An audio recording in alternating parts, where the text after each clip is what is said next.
Good morning students. आज हम लोग क्लास 10 आईसीएससी के मैथ्स में फर्स्ट चैप्टर डिस्कस करेंगे और इस चैप्टर का नाम है goods and services tax, that is GST. तो हम जीएसटी जाने इससे पहले हम लोग ये जाने कि टैक्सेस क्यों लिए जाती हैं और टैक्सेस हैं क्या। तो आप सारे लोग परिचित होंगे इस बात से कि बहुत सारी सर्विसेज और सामान हम लोग खरीदते हैं, उसके हम लोग पैसे देते हैं। बहुत सारी चीजें ऐसी हैं जिसको हम दिखता नहीं है कि हम पैसे दे रहे हैं, लेकिन वो सर्विसेज कोई ना कोई हमारे लिए कर रहा होता है और कोई और नहीं बल्कि हमारे देश की गवर्नमेंट करती है उस चीज को। और वो जो गवर्नमेंट के खर्चे हैं, चाहे आपकी सिक्योरिटी पे, for example policing, internal security के लिए और एक्सटर्नल सिक्योरिटीज के लिए, आर्मी हमारी, एयरफोर्स, नेवी, जो हमारी फोर्सेस हैं वो कोई रेवेन्यू नहीं देती है गवर्नमेंट को। मेडिकल फैसिलिटीज जो अवेलेबल कराती है गवर्नमेंट हमारी, उसके लिए भी हम डायरेक्ट, यदि प्राइवेट में इलाज कोई कराता है तो वहां तो पे करता है, लेकिन गवर्नमेंट हॉस्पिटल्स में जो इलाज होते हैं जिन लोगों के, स्पेशली गरीबों के, तो वहां पर उसका कोई रेवेन्यू गवर्नमेंट को नहीं आता है। तो ऐसी चीजों के लिए ही टैक्स लिए जाते हैं। इसी तरह से आप जिस सड़क पे चलते हैं तो सड़क पे चलने की भी कीमत आपको देनी होती है, वो रोड टैक्स के रूप में देते हैं। तो टैक्स होती क्या है, टैक्स से हम लोग शुरुआत करते हैं। तो देखिए जैसे कि यहाँ पे दिख रहा है आपके टेक्स्ट में कि tax is a financial charge imposed on individual और कंपनी। ये इंडिविजुअल पे भी होती है और किसी कंपनी पर भी होती है। कोई फर्म होगी, कोई कंपनी होगी, वो बिजनेस करेगी तो वो भी टैक्स देगी, और एज इंडिविजुअल हम लोग जब कुछ करेंगे तो उस पर भी टैक्स देते हैं। और उसके बाद फिर क्या होता है कि collected tax amount is used for, किस लिए होता है, for building nation infrastructure and other developments. Infrastructure मतलब क्या, जैसे रेलवे लाइन बनना और रोड का बनना, पावर हाउसेस का बनना, इलेक्ट्रिसिटी प्रोडक्शन के लिए जो कुछ भी यूनिट्स हैं, एयरपोर्ट का बनना, ये सारी चीजें इंफ्रास्ट्रक्चर डेवलपमेंट में आती हैं। तो उसी के लिए ये टैक्सेस लिए जाते हैं। और सबसे इंपॉर्टेंट वेलफेयर स्कीम्स में, क्योंकि हमारा जो स्टेट है, और हमारा ही नहीं बल्कि आजकल दुनिया की जितनी भी स्टेट्स हैं, सबका जो स्कीम है वो वेलफेयर स्कीम ही है, वेलफेयर स्टेट ही है। तो उनके वेलफेयर के लिए, हमारे सिटीजन के लिए वेलफेयर स्कीम जितनी चलती हैं, जैसे गरीबों को कुछ डोनेट करना। अभी बहुत जल्दी की घटना है, जब कोरोना आया था तो उसमें कोरोना वैक्सीन लग रहा था, वो इतनी महंगी थी कि अच्छे अच्छे लोगों को लिए भी अफोर्ड करना मुश्किल था, तो सबको फ्री में लगा। ऐसे वर्क ही, ऐसे चैरिटी वर्क ही वेलफेयर वर्क कहलाते हैं, और इन सभी कामों के लिए टैक्सेस की जरूरत होती है। तो इसमें यह भी हम लोगों को जानना चाहिए कि सबको अपने टैक्सेस ऑनेस्टली पे करने चाहिए। तो यहाँ पे फिर क्या है, क्या देख रहे हैं, that is why it is said that taxes are paid, nations are made. यहाँ नेशंस होना चाहिए, नेशंस आर मेड। जब टैक्स नहीं पे करेंगे तो नेशंस नहीं बना करेंगे, हमारा कंट्री आगे नहीं जा सकता है। तो टैक्सेस पे करना जरूरी है। आगे क्या है भी सिग्निफिकेंस ऑफ टैक्सेस, यही जो बातें अभी हम कर रहे थे वही सारी चीजें हैं कि प्राइमरी पर्पज और सेकेंडरी पर्पज। तो इसमें आप लोग देख सकते हैं, कुछ इसमें ज्यादा डिस्कस नहीं करना है। अभी जितनी बातें बताए हैं, क्या है इसमें, generates funds and revenues. Tax लेने का काम होता है, क्या मेन मेन उसका फंक्शन है, उसका मेन फंक्शन है रेवेन्यू जनरेट करना, फंड्स एंड रेवेन्यू जनरेट करना। और क्या होगा, use to differ expenses incurred by the government. Government के जो भी खर्चे, अभी जितने तरह के खर्चे हम गिनाए हैं, उन्हीं खर्चों को मीट आउट करने के लिए जरूरत होता है इन टैक्सों को लेना। उसके बाद से फिर सेकेंडरी पर्पज में, जैसे क्या होता है कि कुछ लोगों की कैपेसिटी, किस्मत अच्छी होती है, उन लोगों के पास अच्छी इनकम हो जाती है, कुछ लोगों के पास कम इनकम होता है। तो गवर्नमेंट का ये फर्ज होता है कि वो इक्विटेबल करे, जितना मैक्सिमम हो सके। तो जो अंडर प्रिविलेज्ड क्लास हैं उनको भी कुछ रेवेन्यू मिल जाए, उनको भी कुछ पैसे मिल जाए अपने खर्चे के लिए, उनके भी मेडिसिन वगैरह के काम चल जाए, उनके बच्चों का भी एजुकेशन हो जाए। ये सारे खर्चों के लिए जो सरकार को टैक्स लेना पड़ता है। आगे हम लोग देखते हैं इसके बाद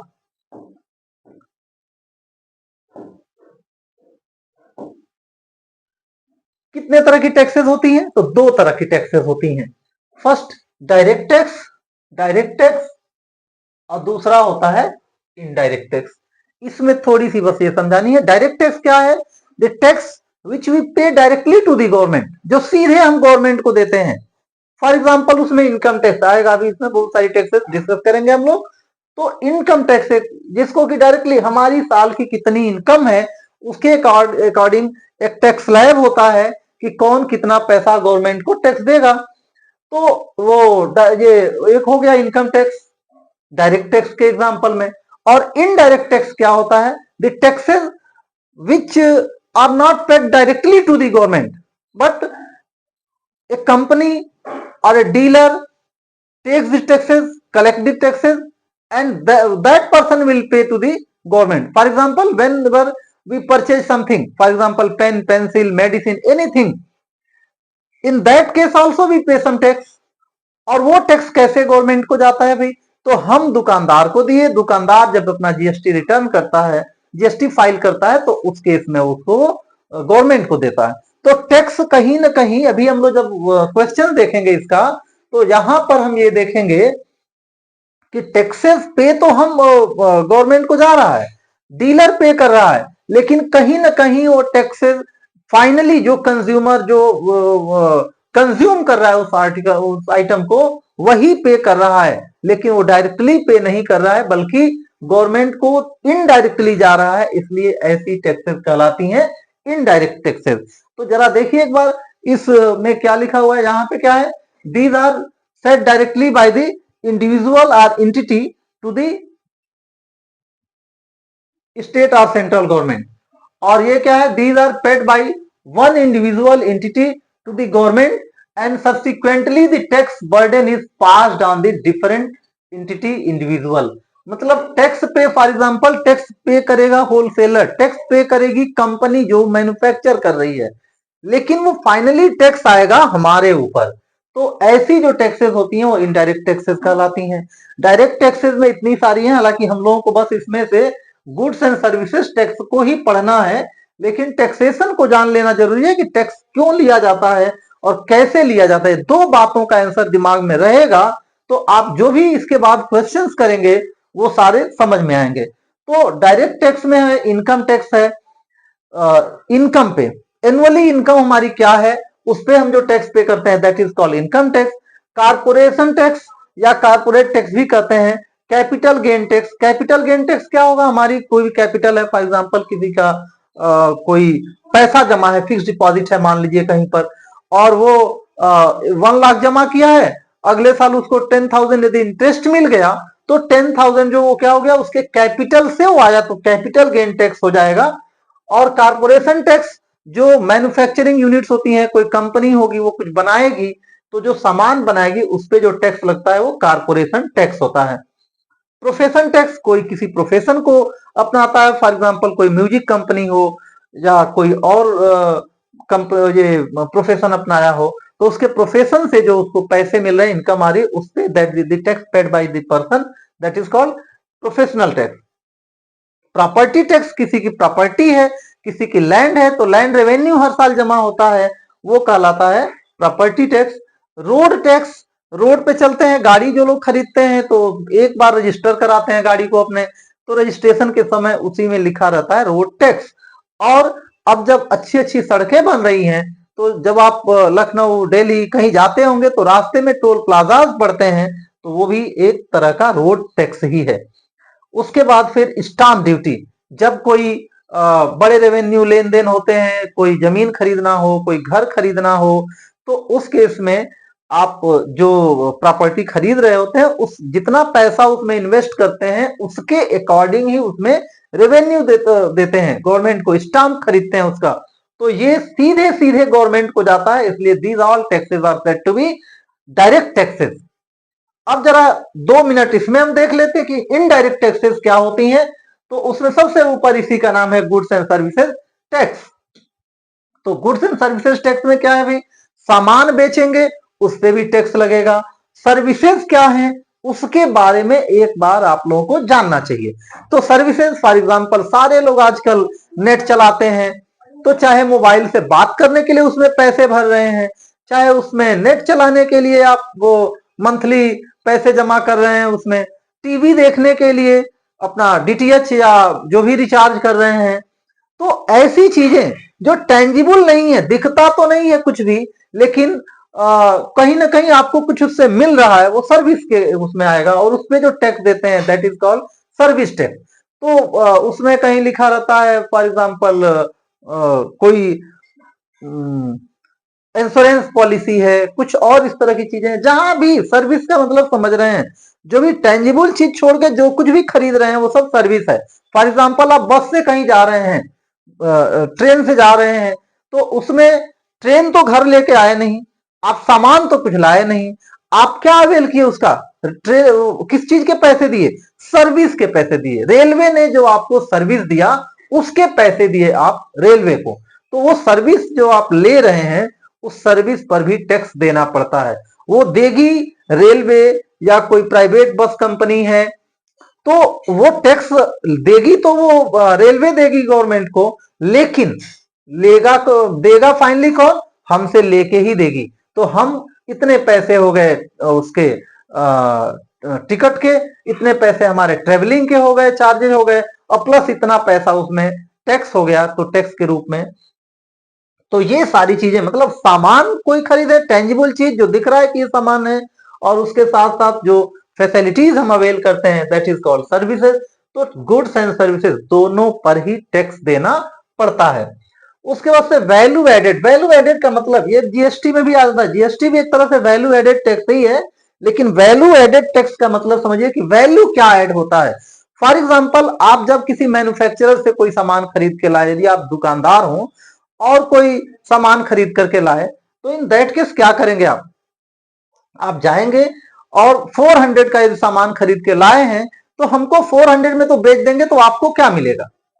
तो जो शॉपकीपर होगा वो 400 का सामान लाया, तो मान लीजिए 50 रुपीज प्रॉफिट रख के और हमको 450 में दिया। तो जो सामान वो वहां से लेके आया था मैन्युफैक्चरर से या किसी होलसेलर से, तो उसकी कीमत थी कितनी, उसकी कीमत थी 400 रुपए, और अब जब वो हमको बेच रहा है तो उसकी कीमत हो गई 450 रुपए। मतलब उसमें वो कितना वैल्यू ऐड कर दिया गया, 50 रुपीज वैल्यू ऐड हुआ। तो वो भी उस पे जो टैक्स 400 पे जो चार्ज थी वो अलग थी, और जो 40 रुपीज 50 रुपीज पे एक्स्ट्रा फिर से चार्ज लेगा, क्योंकि हमने उस पहले तो जब खरीद के लाए तो हम 400 रुपए पे टैक्स दिए थे, लेकिन 50 रुपए प्रॉफिट लेकर के शॉपकीपर यदि बेचेगा तो उस 50 रुपए पर भी उसको टैक्स देना होगा। वो कहलाता है value added tax. Custom duty, excise duty. तो कस्टम ड्यूटी क्या होती है और एक्साइज ड्यूटी क्या होती है, ये इंपोर्ट एक्सपोर्ट ड्यूटीज कहलाती हैं। जब कोई सामान हमारे कंट्री से बाहर जाएगा या बाहर से हमारे कंट्री में आएगा, तो उसमें ये दोनों टैक्सेस इंपोर्ट एक्सपोर्ट ड्यूटीज लगती हैं, उसको कस्टम ड्यूटी और एक्साइज ड्यूटी कहते हैं। ये हमारे न कि सिर्फ रेवेन्यू जनरेशन के लिए होते हैं, बल्कि गवर्नमेंट को की एक टूल्स भी होती हैं। ये हमारी, अभी हम लोग इतना डिटेल्स में जाना नहीं है, हम लोग तो वापस आना है जीएसटी पे कि वो कैसे कलेक्ट करेंगे, लेकिन थोड़ी सी बातें कि टैक्स को कैसे, ये टूल का काम कैसे करता है। तो गवर्नमेंट को मान लीजिए अपने सामान को, डोमेस्टिक प्रोडक्ट को बचाना है। बाहर के सामान मान लीजिए सस्ते आ गए और बिकने लगे, 1 साल के अंदर पता चलेगा कि हमारी इंडस्ट्री बैठ गई, उसके सामान कोई खरीद लिए, सारे सस्ते सामान मिल गए तो। लेकिन हमारे सामान यदि उसकी कुछ अपनी प्रॉब्लम्स हैं जिसकी वजह से वो सामान थोड़े उससे महंगे हैं, लेकिन उन इंडस्ट्रीज को बचाना भी गवर्नमेंट की ड्यूटी है। नहीं तो कुछ समय बाद जब हमारी इंडस्ट्रीज खत्म हो जाएंगी तो वही सामान बाहर से आने वाला जो आज सस्ता मिल रहा है कल वो महंगा मिलने लगेगा। तो ऐसी केसेस में वो क्या करेगा, कस्टम ड्यूटी को बढ़ा देगा। कस्टम ड्यूटी बढ़ा देने का मतलब कि बाहर से जब कोई सामान आएगा तो उस सामान का दाम फॉर एग्जाम्पल यदि कस्टम ड्यूटी 25% बढ़ा दिया, तो जो 100 रुपए का सामान वहां से आता आएगा, पहले 25 रुपीज हमारी गवर्नमेंट को देना होगा। कोई भी गवर्नमेंट टैक्स कहां लगाती है? अपनी टेरिटरी में ही लगाएगी टैक्स। तो जब वो बाहर से आया और हमारी टेरिटरी में उसको बिकना है, तो गवर्नमेंट उस पर कस्टम ड्यूटी लगा देगी, जिससे कि वो सामान अब 125 रुपए में बिकेगा। तो गवर्नमेंट की रेवेन्यू के साथ साथ हमारी डोमेस्टिक इंडस्ट्रीज को प्रोटेक्ट करना भी जरूरी होगा। तो ये चीज हो गया। इसी तरह से मान लीजिए किसी साल कोई सामान का प्रोडक्शन कम हुआ है पूरे वर्ल्ड में, और उस सामान का दाम बहुत ज्यादा है, किसी दूसरे कंट्री में ज्यादा दाम मिल रहा है। हमारे कंट्रीज में फॉर एग्जांपल अनियन ही ले लीजिए, पोटैटो ले लीजिए, तो वो यदि प्रोडक्शन हमारे कंट्रीज में हुआ और दूसरे कंट्री में महंगे दामों में बेच दिया गया, तो तात्कालिक फायदा तो उसको मिल जाएगा। लेकिन जब ये सारे सामान यहां से उठ के वहां चले जाएंगे, तो हमारे मार्केट में उन सामानों के दाम ज्यादा हो जाएंगे। तो वो टूल्स होता है एक्साइज ड्यूटी, गवर्नमेंट लगा करके सामान यहां से बाहर जाने से पहले उस पर टैक्स देना होगा, तो ये सामान फिर थोड़ा सा महंगा होगा। अब वो लगेगा कि इतना रेट पे वो नहीं खरीद पाएगी, तो हमारे वहां भी वो सामान थोड़ा बचे रहेगा, जिससे कि हमारे वहां के कंज्यूमर्स को भी उसका बेनिफिट मिल पाएगा। तो इस तरह से बैलेंस बनाना होता है। सरकार को अपने कंज्यूमर्स के भी इंटरेस्ट को ध्यान देना होता है, अपने प्रोड्यूसर्स के, अपने मैन्युफैक्चरर्स के, सबके इंटरेस्ट को देखना होता है। तो इन दैट केस ये सब उसके टूल्स के भी वर्क करते हैं, कस्टम ड्यूटी और excise duty. Security transaction tax and dividend distribution, अभी ये आप लोगों के सेकेंड लेसन में आएगा, शेयर्स एंड डिविडेंड्स। तो डिविडेंड्स होती हैं, कंपनी इश्यू करती है शेयर के साथ साथ, यदि उसको और एक्स्ट्रा फंड जनरेट करना पड़ता है तो डिविडेंड इश्यूज करती हैं, और उन डिविडेंड पे भी टैक्स लगता है। और सेल्स टैक्स, कोई भी सामान खरीदते हैं, फॉर एग्जांपल मैच बॉक्स से लेके और कुछ भी, कोई भी छोटी बड़ी चीज खरीदते हैं, मेडिसिन खरीदें, बाइक खरीदें, पेन पेंसिल, छोटी बड़ी कोई भी चीज खरीदेंगे, on that thing you will have to pay some taxes, and these taxes are called sales taxes। और अब ये सब मिलके जीएसटी में एक साथ हो इंक्लूड होती हैं। दो बिल नहीं दिखता है, बस जीएसटी दिखेगा, उसी में ये सारी चीजें इंक्लूड भी हो जाती हैं। तो इसमें इतना समझना था। आगे हम लोग देखते हैं कुछ मीम्स हैं, देखिए टैक्सेस पे। और जैसा मैं जिस बात का जिक्र कर रहा था कि जो एक्सपोर्ट इंपोर्ट टैक्सेस लगती हैं, वो क्या करती हैं, किस तरह से अपने कंट्री के इंटरेस्ट को बचाती हैं। तो ये देखिए, ये पहचान रहे होंगे, तो मेरे ख्याल से सारे लोग पहचान रहे होंगे भाई। पूरी दुनिया का यदि पूछा जाए कि मोस्ट पावरफुल पर्सन कौन है, दिस इज डोनाल्ड ट्रंप, जो आज प्रेसिडेंट है अमेरिका के। तो यहां पर क्या देखिए, क्या इन्होंने क्या दिया है, ट्रंप थ्रीटेन्स 200 टैरिफ, टैरिफ भी कहते हैं उसको, जो एक्सपोर्ट इंपोर्ट ड्यूटी होती है उसको टैरिफ भी कहते हैं। तो Trump threatens 200% tariff on EU wine and liquor, says world is ripping us off. उन्होंने क्या कहा है कि भाई दुनिया हमारा बहुत ही ज्यादा फायदा उठा रही है, तो यूरोपियन इसको ट्रेड वार कहते हैं, ट्रेड वार। वैसे तो कहने के लिए आज पूरा वर्ल्ड ग्लोबलाइज हो गया है, कहीं भी कोई भी जाके बिजनेस करे, लेकिन फिर भी अपने कंट्री के इंटरेस्ट को बचाए रखने के लिए वो ये सारी एक्शंस अभी भी गवर्नमेंट करते रहती हैं। तो ये इन्होंने धमकी दिया है कि भाई हम 200% टैक्स बढ़ा देंगे, टैरिफ लगा देंगे। इसका मतलब क्या हुआ कि जो सामान 200 रुपीज का बिकना होगा, अब पहले उसमें 200 रुपीज टैक्स देना पड़ेगा, यदि अमेरिका में उसको बेचना है तो 200 प्लस 100 कितना हो गया, 100 रुपीज का सामान 300 में बिकेगा। तो ये एक इंस्ट्रूमेंट होता है जिससे ये क्या कर रहा है, Trump doubles down the on tariff returns. उसके बाद ये देखिए भाई, ये टैक्स पे करने के नाम पे, ये कुछ हमारे बजट आने के बाद 2024 के बजट के बाद ये कुछ मीम्स आए थे, इनको पहचान ही रहे होंगे भाई। इन्हीं से सारे देश का बजट चल रहा है। हमारी finance minister honourable Nirmala Sitharaman. तो अब यहाँ पे एक इस पे ध्यान दीजिए, यहाँ पे क्या दिखा रहा है, ये कह रहे मेरा काम तो हो गया, टैक्स हमको जो करना था, कम ज्यादा जो भी करना था कर दिए। अब बजट में क्या मिला ये अपने सीए से पूछो। ये सीए कौन होता है भाई, ये जानना होगा। सीए कौन होता है? तो सीए होता है जो चार्टर्ड अकाउंटेंट, जो कि टैक्सेस का हिसाब किताब करता है, लोग अपने टैक्स बचाने के लिए, लोग अपने टैक्स को ठीक से वो करने के लिए कि हम कहीं एक्स्ट्रा टैक्स ना दे दें, तो उसके लिए उसकी मदद लेते हैं। खैर, इसमें सिर्फ इतना ही। और अब हम देखें, सीधे आएंगे हम जीएसटी पे। जीएसटी लगाया जाता है तो बहुत ही बढ़िया यहाँ पे ये एक टेबल है, इसमें देखिए जीएसटी लगने के साथ साथ उसमें हम दो तीन चीजें देखेंगे कि जीएसटी किसके रेट क्या है, स्लैब क्या है उसका, और दूसरा क्या देखेंगे हम लोग कि किस लिए लगाया जाता है, उसके पर्पस क्या है। तो यहां पर देखिए, here are an overview on GST rates. GST rates देखिए, एक फिक्स रेट नहीं होता है जीएसटी के यहाँ पे, और ये चेंज होते रहती है। हमारे वहां जीएसटी काउंसिल है हमारे कंट्री में, जो हर साल इसको एक बार रिवाइज किया जाता है। इसमें क्या क्या चीजें हैं ये देखिए। तो यहाँ जीएसटी का रेट है इस कॉलम में, और यहाँ अप्लीकेबल गुड्स एंड सर्विसेज किस पे वो जीएसटी लगाया गया है, और यहाँ पर फिर वही उसी का सेकेंड पार्ट है। तो जीएसटी रेट क्या क्या है भैया, उसको देखिए, ध्यान से देखिएगा, इसी पे आपको कैलकुलेशन करना होगा। हालांकि ये दिया रहेगा, इसको याद नहीं करना है, ये बस दिमाग में बना लेना है, समझ लेना है, इसको याद नहीं करना है। वो दिया रहेगा, आपके क्वेश्चन में दिया रहेगा कि ये सामान यहाँ से यहाँ बिक रहा है, और उसके बाद से उसका ये रेट 12%, 18%, 28%, जितना जीएसटी लगेगा वो उसमें दिया रहेगा। तो यहाँ पर ये applicable goods and 0% tax, zero मतलब कोई टैक्स नहीं है। कौन कौन सी सामान ऐसे भी, essential goods such as milk, eggs, curd and educational services.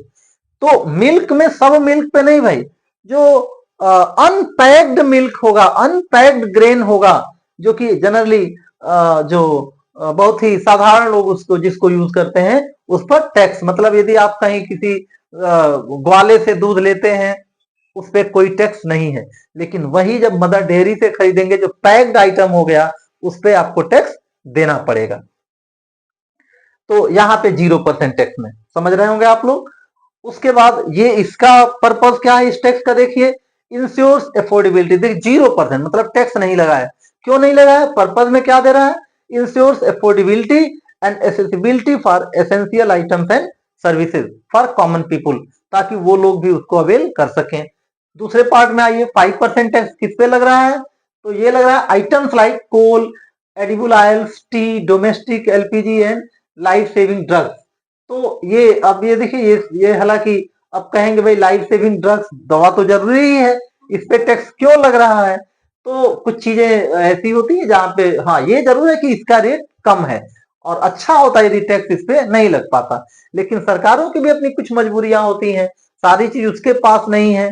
तो हो सके कि जो दवाएं आ रही हो, तो पता चले कि वो बाहर से ही उस पर टैक्स लग के आ रहा हो, अदर कंट्री से भी लेती हो, चाहे और भी चीजें हैं जहां पे उसकी मजबूरियां अपनी होती हैं। ना लगे तब तो अच्छा है कि ये भी आइटम्स ऐसी चीजों पे ना लगे। फिर promotes accessibility to basic necessities, rate कम है इसका 5%, मतलब 100 रुपीज की दवा होगी, 100 रुपीज का सामान होगा, तो उसपे 5 रुपए आपको टैक्स देना पड़ेगा। 12% good such as butter, ghee, computers, fruit, juice, packed coconut water etcetera. पानी पर भी टैक्स, आप कहेंगे पानी तो जरूरी आइटम है, तो उस पर गवर्नमेंट टैक्स क्यों लगा ली भाई। तो यहां पर देखिए भाई, अनपैक्ड है यदि वो पानी होनी, तो वहां पे टैक्स नहीं लगना है। लेकिन जो पैक्ड आइटम हो जाएगा तो उसमें टैक्स लगेगा। अब इन दोनों में जरा कंपेयर करिए, ये इन गुड्स में, और यहाँ पे computer, fruit juice, packed coconut और ये सब, तो आपको देख के लगेगा कि जरूर ये आइटम परचेज करने वाले लोगों की जो अपनी इनकम है वो इनसे अच्छी होगी, इसलिए यहाँ पे 12% टैक्स उन पे लगाया जा रहा है। इसके बाद आ रहा है 18% का टैक्स स्लैब है। तो इसका काम क्या है भी देखिए, और किस पे लग रहा है, products like hair oil, capital goods, toothpaste, industrial intermediaries and toiletries. Aims to maintain tax revenue while ensuring reasonable consumer prices। यहाँ पे देखिए एम आया, aims to maintain tax revenue, यहाँ पे आया है कि टैक्स रेवेन्यू जनरेट करना है, यहाँ भी रेवेन्यू जनरेट करना है, लेकिन यहाँ बैलेंस भी करना है, अफोर्डेबिलिटी को भी देखना है, यहाँ 12% है और यहाँ पर वो रेट थोड़ा सा बढ़ के, आइटम भी देखेंगे तो लगेगा कि ये धीरे धीरे जो आइटम्स किधर हम लोग आ रहे हैं, कैसे आइटम्स को देखते चल रहे हैं हम लोग, जो आइटम्स आमतौर पे जो धनी लोग हैं, रिच पर्सन, तो उनकी तरफ धीरे धीरे धीरे धीरे टैक्सेस का रेट बढ़ते जा रहा है। 28% टैक्स किस पे लग रहा है वो जरा देखिए। तो 28% में कौन कौन है भाई?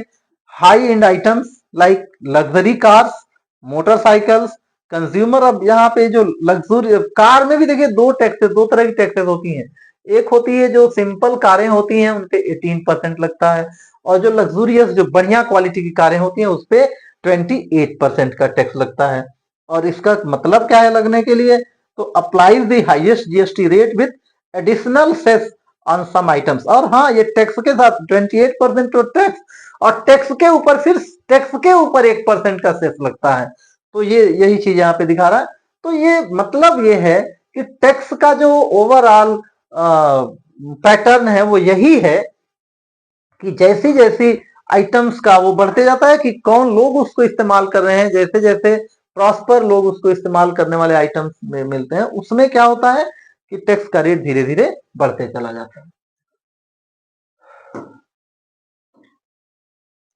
यही चीज ये 5 बस टैक्सेस का दिखाना है कि कौन कौन से टैक्सेस हैं। तो इसको एक बार ध्यान दे देना है। 0%, 5%, 12%, 18%, 28%। प्रेजेंट रेट इंडिया में यही है, यही 5, कोई 4% का लो चाहे 4 स्टेप्स का लो चाहे 5 स्टेप्स के, 0 को इंक्लूड कर लीजिए तो 5 की।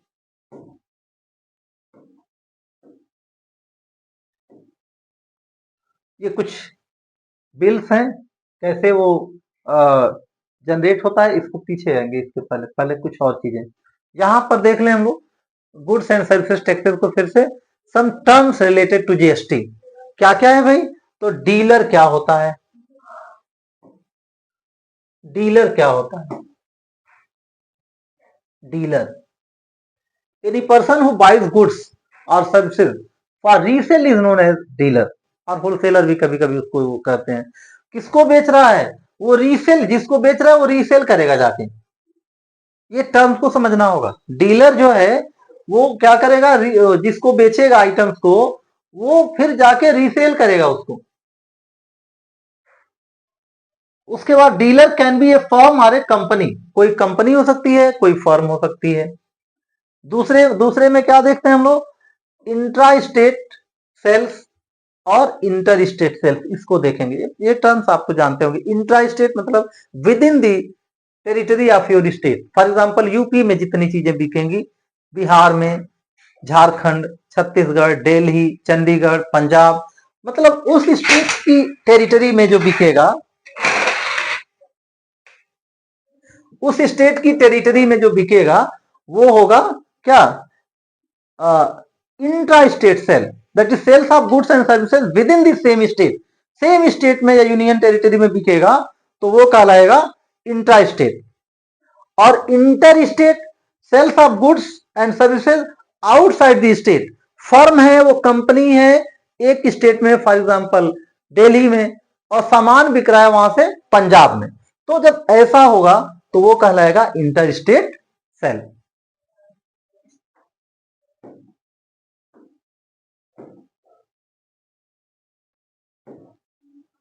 Input GST and output GST, उसके बाद input GST and output GST आएगा। इनपुट जीएसटी फॉर एग्जांपल जब कोई डीलर खरीदेगा, कोई होलसेलर खरीद के लाया कंपनी से, तो वो भी टैक्स पे करेगा। तो वो जो टैक्स पे किया वो हो गया, या होलसेलर से कोई रिटेलर खरीद के लाया तो वो टैक्स पे करके ही आएगा। तो वो जो टैक्स पे किया, दुकानदार ने जो टैक्स पे किया उस फर्म होलसेलर को या मैन्युफैक्चरर को, तो वो टैक्स कहलाएगा इनपुट जीएसटी। और जो टैक्स वो हमसे लेगा, बेचते समय हमसे लेगा, वो कहलाएगा उसका आउटपुट टैक्स। मतलब ये कि वो 400 रुपए का सामान खरीद के लाया, यदि 12% के रेट से वो टैक्स दिया उस पे होलसेलर को, तो 12 4 जा 48 रुपीज वो टैक्स के रूप में, जीएसटी के रूप में दुकान होलसेलर को दिया, वो उसका हो जाएगा इनपुट टैक्स। और जो टैक्स वो हमसे लेगा, जब हमसे लेगा तो मान लीजिए उस सामान को 400 के बदले 500 रुपए में दिया, तो 500 रुपए में दिया तो हमसे टैक्स लेगा 500 रुपए पे, तो हम उसको टैक्स देंगे 60 रुपीज का। तो वो टैक्स दे के आया था 40 रुपीज, वो इनपुट टैक्स हो गया, इनपुट जीएसटी हो गया, और हमसे लिया वो 60 रुपीज, तो जो हमसे 60 रुपीज टैक्स लिया जीएसटी, वो आउटपुट जीएसटी हो गया। और अब उसको उस गवर्नमेंट को कितना पे करना पड़ेगा, यही यही क्वेश्चन होता है, इसी पे क्वेश्चन आता है कि वो शॉपकीपर कितना पैसा टैक्स पे करेगा गवर्नमेंट को। तो ऑलरेडी जब वो फर्म को 48 रुपीज पे कर चुका है, अब 12 रुपीज एक्स्ट्रा हमसे लिया है, तो वही 12 रुपीज वो गवर्नमेंट को देगा, वो नेट टैक्स होगा paid by the shopkeeper to the government, वो उसका नेट टैक्स होगा। तो ये इनपुट और आउटपुट टैक्स हो गया, इसको आप लोग समझ लिए, input output tax. Types of taxes under GST. अब जीएसटी के अंदर फिर कितने तरह की टैक्सेस हैं, तो यहां पर 3 तरह की टैक्सेस हैं। एक होता है सीजीएसटी, दूसरी होती है एसजीएसटी, मतलब सेंट्रल गवर्नमेंट को जो टैक्स देता है सेंट्रल गवर्नमेंट को, तो central goods and services tax हो गया। स्टेट गवर्नमेंट को जो टैक्स पे करेगा वो state goods and services tax, that is SGST हो गया। और एक जीएसटी आईजीएसटी होता है। ये टैक्सेस किस पे लगेंगे, तो जब कोई इंट्रा स्टेट सेल होगा, कि इस पे क्वेश्चन इसी पे बनना है, इन्हीं सबों पे तो ध्यान देना होगा कि ये आईजीएसटी सीजीएसटी इसी पे क्वेश्चन बनना है। तो जब वो इंट्रा स्टेट सेल करेगा, intra state, intra state sale, intra state sales जो होंगी उस पे दोनों टैक्सेस देगा। लेकिन फिर यहां पे ये ध्यान देना होगा, आपको समझना होगा। अब हम लोग अभी तक जो बातें कहें वो टैक्स के रूप में, टैक्स की टैक्स क्या है वो सब समझा है। यहां पर जो समझा रहे हैं इसी इन्हीं पे क्वेश्चन बनेगा। तो फॉर एग्जांपल किसी सामान पे 12% टैक्स है, तो ये 12% ही लगेगा और वो दोनों में 50-50 बट जाएगा। मतलब उस 12% से सीजीएसटी 6% और सीएसजीएसटी 6%, ये समझना जरूरी होगा। 18% कहीं टैक्स है किसी आइटम पे, तो वो चाहे किसी भी स्टेट में बिकेगा, उस सामान पे है कि 18% टैक्स है, 9% सीजीएसटी और 9% एसजीएसटी। क्लियर हुआ? तो ये कब होगा, ये टैक्सेस कब होती हैं, इंट्रा स्टेट सेल में, जब कोई सामान किसी एक ही स्टेट से बिकता है, उसी स्टेट का खरीदार भी हो उसी स्टेट में रह जाता है, तो वो होता है इंट्रा स्टेट। और दूसरा तीसरा वाला जो होगा, मतलब ये एक ही टैक्स को दो भागों में बांटा जाता है, कब, इंट्रा स्टेट के केस में। और दूसरा जो सामान होगा, दूसरी केस होगी integrated goods and services tax, IGST. क्या होगा इसमें, आईजीएसटी। तो 3 तरह का होगा। ये कहां लगेगा, इंटर स्टेट सेल में। और इंटर स्टेट सेल मतलब कि दुकानदार यूपी में बैठा हो, सामान भेज रहा हो दिल्ली में, दिल्ली में दुकानदार बैठा हो, सामान भेज रहा हो मुंबई में, यूपी में बैठा दुकानदार सामान भेजे बिहार को। तो ऐसी सामान, मतलब जब वन स्टेट में खरीदी जाती है, one state to other state, जाना है अलग दूसरे स्टेट में, तो वहां आईजीएसटी लगता है। और दिस आईजीएसटी 9%, 12% जो भी टैक्स लगेगा, the whole tax goes to central government. इसमें से स्टेट में फॉर एग्जांपल हम या कोई खरीदार, बिहार का खरीदार यूपी में आके यदि गाड़ी खरीदता है, तो गाड़ी खरीदा यूपी में, गया बिहार में, लेकिन न यूपी को एक पैसे टैक्स मिलेगा, न बिहार को एक पैसे टैक्स मिलेगा। सारा टैक्स, जितना टैक्स उतना ही लगेगा, 18%, 28 जो भी हो, वो तो पूरा टैक्स जाएगा सेंट्रल गवर्नमेंट को। ये आईजीएसटी होता है। मेरे ख्याल से आपको समझ में आया होगा आप लोगों को। और इसके बाद हम लोग जब क्वेश्चंस को देखें, अब आएंगे हम लोगों के क्वेश्चन। तो हम लोग आज इस वीडियो, चूंकि बड़ा हो गया, लेकिन इतना ये देख लेना जरूरी होगा, 1-2 क्वेश्चन सिंपल वाले इसमें। आगे फिर हम क्या देख रहे हैं कि जो एक टर्म आया था कि जीएसटी क्या है, वैल्यू एडेड टैक्स है। जीएसटी क्या होता है भाई, एक वैल्यू एडेड टैक्स है जीएसटी। वैल्यू एडेड एग्जांपल मैंने पहले ही दे दिया था कि कोई सामान है, जैसे GST payable to the government, by the dealer. Dealer जब वो कर रहा है तो क्या कर रहा है, देखिए डीलर कहीं से खरीद के आया होगा, सामान लाया होगा, तो वो कुछ टैक्स दिया होगा जिसका हम क्या नाम दिया था, हमने इनपुट जीएसटी बताया था। जब वो डीलर या शॉपकीपर खरीद के लाया सामान, तो वो जो टैक्स दे के आया था गवर्नमेंट को, वो कौन सा टैक्स था, इनपुट टैक्स था। और जब वो बेचेगा, चाहे वो डीलर दूसरे शॉपकीपर को बेचे या शॉपकीपर किसी कंज्यूमर को बेचे, मतलब जब वो बेचेगा तो कुछ प्रॉफिट लेके बेचेगा, तो उस पे जो कंज्यूमर से या नेक्स्ट स्टेप में जो टैक्स पाया वो हो गया आउटपुट जीएसटी। तो output GST minus input GST, यही वो डीलर पे करेगा या शॉपकीपर पे करेगा गवर्नमेंट को। तब इसका मतलब हो गया SGST on SP minus GST on CP. GST on SP minus CP मतलब जीएसटी ऑन प्रॉफिट। तो जो प्रॉफिट कमाया उसी पर जीएसटी इसका फिर से गवर्नमेंट को देना है। इसीलिए कहते हैं this means that GST is the only the value addition tax. उस सामान में कितना वैल्यू उसने ऐड कर दिया। मेरे ख्याल से ये सारी बातें आप लोगों को समझ में आई होंगी। अब यहाँ पर डिफरेंट डिफरेंट लेवल के क्वेश्चन आएंगे, उनको हम देखेंगे। तो फर्स्ट क्वेश्चन बड़ा सिंपल सा एक क्वेश्चन यहाँ पे है, इसको देखिए जरा। और हाँ, अभी नाम आया एसजीएसटी, सीजीएसटी और आईजीएसटी, ये तीनों नाम याद रहे। लेकिन जब तक आपको ये पता नहीं हो कि whether that article is said with in the state और आउटसाइड द स्टेट, तब तक आप एसजीएसटी, सीजीएसटी, आईजीएसटी को नहीं सोचेंगे। तब तक सिर्फ आप सोचेंगे जीएसटी, क्योंकि आपको मालूम ही नहीं है। तब कैसे सोचेंगे कि वो आईजीएसटी कितना होगा, एसजीएसटी कितना होगा। तो जब तक वो और आईजीएसटी लगेगा या सीजीएसटी लगेगा या एसजीएसटी लगेगा, तो जब तक उसका जिक्र ना हो क्वेश्चन में, तब तक आप सिर्फ जीएसटी सोचेंगे। और जब सिर्फ जीएसटी सोचेंगे, तो यदि कहे कि 12% जीएसटी है तो 12% निकालेंगे, 18% है तो 18%।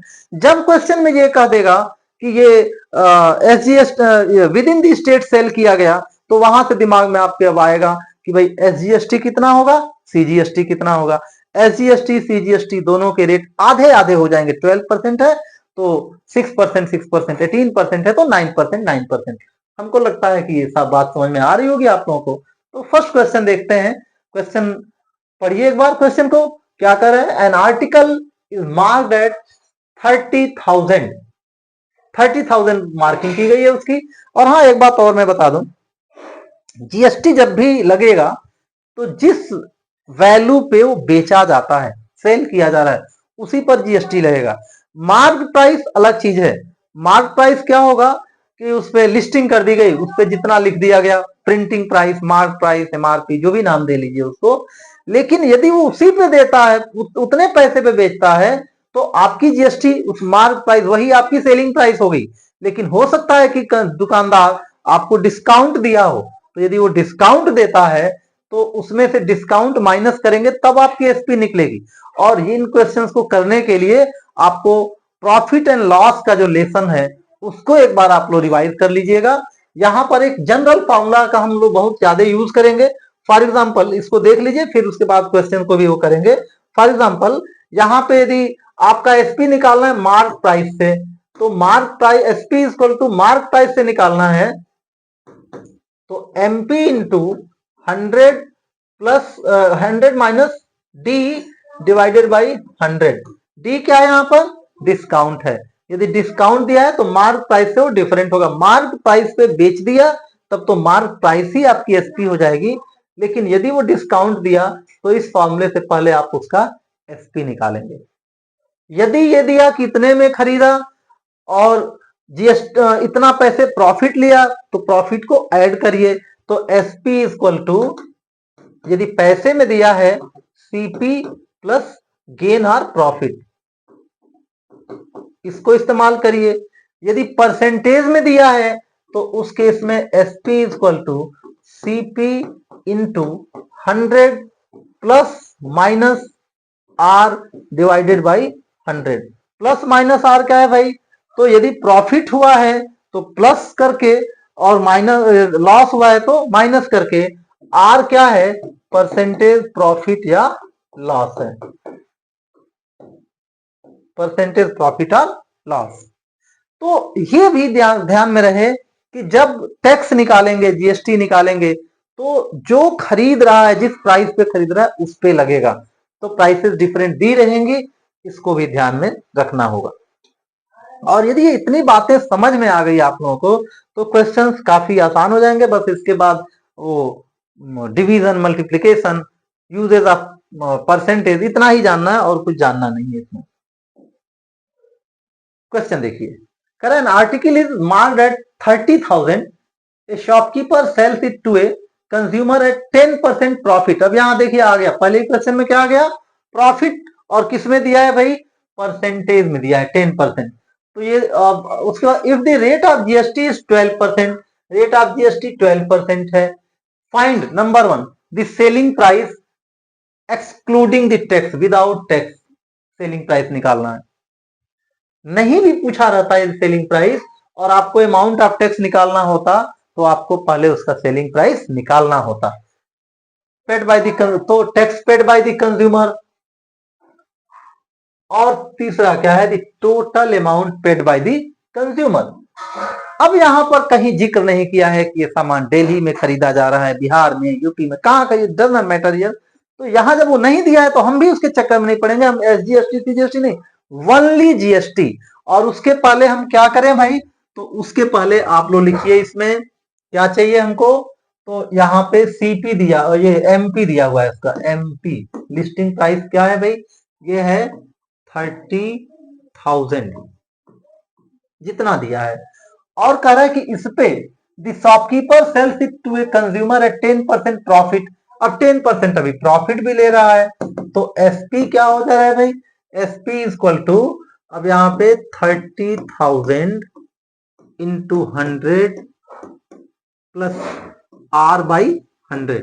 आर क्या है यहाँ पर भाई, this equal to 30,000 into 100 plus 10 divided by 100, this equal to 11/10 हो जाएगा, 30,000 इंटू 11 बाई, या 110/100 कर लीजिए, इसको ये कर दिया, क्या हो गया भाई, 11 3 33,000 में वो सामान। अलग से भी प्रॉफिट निकाल के ऐड कर सकते थे, वो तो आप जानिए कैसे करेंगे। ये हो गया अभी इसका एसपी। तो रेट ऑफ उसके, तो ये फर्स्ट प्रॉब्लम यही था इसमें कि find the selling price excluding the tax, tax अभी नहीं है, तो ये एसपी हो गया, फर्स्ट आंसर आपका यही हो गया, फर्स्ट आंसर। सेकेंड पार्ट में क्या कह रहा है भाई, GST, the amount of tax, GST, GST निकालना है पेड बाय द कंज्यूमर। तो जीएसटी कितना है भाई, इसमें क्या दिया हुआ है, GST at the rate 12% equal to कितना हो जाएगा भाई, तो S P into 12 divided by 100, this equal to कितना हो गया, 33,000 इंटू 12 बाई 100, ये कटा लीजिए 0, 12 3 जा 36, 12 3 जा 36 और 3 39, इतना हो गया जीएसटी। ये दूसरा वाला आंसर हो गया। और तीसरा total amount paid by the consumer, तो total amount paid, total amount paid equal to, क्या समझना है, एसपी प्लस जीएसटी, ये पे करना है। तो एसपी आया था कितना भाई, 33,000 प्लस 3960, कितना हो गया, 06963, इतना हो गया आपका जो कंज्यूमर पे करेगा। समझ में आ रहा है। आगे हम लोग फिर अगले क्वेश्चन में चलें।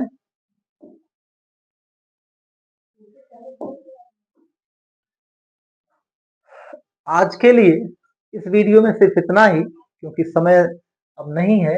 अगले वीडियो में इसके आगे के सारे क्वेश्चंस कर लिए जाएंगे। Thank you, that's all in this video.